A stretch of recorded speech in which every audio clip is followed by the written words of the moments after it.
একটা ছোট্ট দরিদ্র কুকুরছানা, ফাটা জামা গায়ে, চোখের জল, প্রতিদিন একটি দোকানের সামনে দাঁড়িয়ে থাকতো। দিন হোক রাত, ওর আশ্রয় ছিল শুধু ওই দোকানের সামনেই।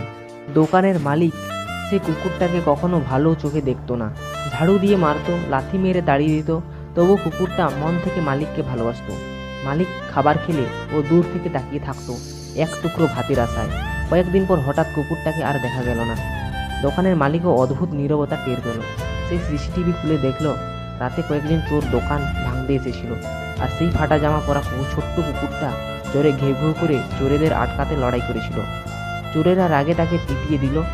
অচেতন কুকুরটাকে একটা বস্তায় ভরে নিয়ে গেল। সিসিটিভির শেষ ফুটেজ দেখে মালিকের চোখে জল চলে এলো।